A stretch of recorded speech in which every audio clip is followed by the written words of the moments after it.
This video I want to go over two great RPGs potentially coming to current gen platforms, that being Star Wars Knights of the Old Republic 1 and 2 reportedly being re-released on consoles later this year. That is coming from a reputable insider, and also Guerrilla Games talks a little bit about Horizon Forbidden West, one of the more anticipated games of 2021. We'll talk that in just a little bit. Alright, first of all, Star Wars Knights of the Old Republic 1 and 2 are obviously games that many people are super nostalgic with. I actually went back and played both of them on PC not too long ago, like a couple of years ago, and obviously they show their age a little bit, but you can tell that they're still excellent RPGs. I think more people are more nostalgic with the first title, but both of them are really solid titles. And it looks like the original KOTOR as well as KOTOR 2 are going to be re-released on modern consoles later this year. That's what well-known Star Wars insider Jordan Mason writes on Twitter. According to him, he has heard signs that suggest that both the original KOTOR and its sequel will be receiving a re-release in the same style as the recently re-released Star Wars Episode 1 Racer and Jedi Knight titles on console. Now, temper the excitement just a little bit if you're expecting like full-on remakes. That's not what it is. It's more so a port with a little bit of an enhance of visuals. So it's not like it's getting the Resident Evil 2 remake treatment or anything like that, although could you imagine that? I think that's a license to print money. The Star Wars insider did note on Twitter, heard some fun game stuff this week, nothing huge and no real details. You know how the Jedi Knight games and Episode 1 Racer got Switch/modern console re-releases. Hearing KOTOR 1 and 2 will get the same at some point this year. Even if it is just a straight re-release, this would be something that I think would sell incredibly well, just because people are incredibly nostalgic with those games, and people do put those games at a pretty lofty level and a high level, and rightfully so. They're great RPGs. He added, this would be separate from the upcoming remake thing, which would incorporate elements to include it into canon. These would be straight upscaled ports, which still wouldn't be the worst thing in the world. I think people can go back if they have trophy support. I think that's something that people would really enjoy, so let's hope that does end up happening. If they're released at, $9.99, $14.99, I think a lot of people would end up picking them up, and given that on consoles it's not really easy to play those games, yes, you can pick them up on PC and they're pretty easy to get into, and they're super easy to run, but a lot of people want to play those games on consoles. If it's available on PlayStation, Xbox, or even Nintendo Switch, to have those on the go, that would be pretty incredible. So let's hope that comes to fruition sooner rather than later, and it looks like it could be happening this year.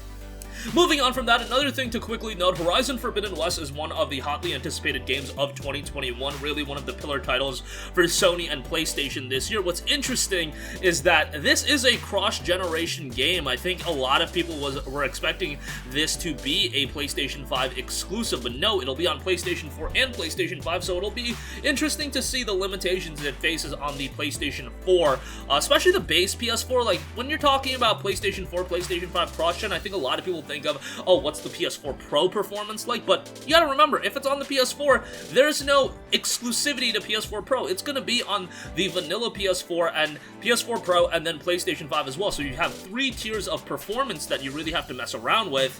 And it'll be interesting how all of that comes together. Nevertheless, speaking to Games Radar, a spokesperson for the studio teased a lot of possibilities regarding the game, noting, part of what made the machine combat in Horizon Zero Dawn so satisfying was the puzzle-solving element in each encounter. What is this machine's attack pattern? What are its weaknesses? Which strategies are most successful? There was the harsh reality of stumbling upon machines that you weren't quite ready to take on. Our revealed trailer showed players they can look forward to things they've never seen before, but we'd like to leave it at that for now and preserve as much of the satisfaction for players to discover for themselves. Horizon Zero Dawn was a hotly successful title. Like, it wasn't a game that sold incredibly well, but for a brand new IP, it did very well for itself, and with a new IP like this, it was received well, it sold well, and that's really all you can ask for. And now it's developing into a pretty big IP for Sony. I feel like this is a game that did really well when it came out, but then over time, a lot more people started buying it. You have the complete edition, everything like that, and it's become one of those IPs that's really notable to Sony and PlayStation as a whole. Like, when you think about PlayStation, Horizon is now one of those pillar franchises that you think of. It's coming from Guerrilla Games, so it's a little bit of a bummer that Killzone has kind of went to the wayside for a little bit. Hopefully Guerrilla does bring that back at some point, because I am incredibly nostalgic with Killzone. But at the same time, Horizon is an incredible IP to have under your belt, and I do know that they want to continue forging a path for that IP as well. And they've done a great job with it. To go from a first-person shooter like Killzone to something wildly different in Horizon. Now they've got the first game in the books, and I thought there was a lot of great elements with the first game. I thought the first game was really good, but there were some shortcomings, and I think with Forbidden West, if they tighten it up, it can be that, 90, 93 scoring Metacritic title. I know maybe I put a little bit too much credence on Metacritic scores, but you guys get the idea. The first game was great, had a couple shortcomings. I think with Forbidden West, they can look at the first game, refine it a little bit, and then really deliver an incredibly high-quality product. I would say that, Horizon, the first game, was a really good game, shy of that excellent tier. If they refine some of those elements, I think Forbidden West can really hit that excellent tier, and I have full faith in Guerrilla in doing exactly that. And again, when you look at the fact that they went from a first-person shooter to a big-budget open-world RPG, considering Horizon was their first offering,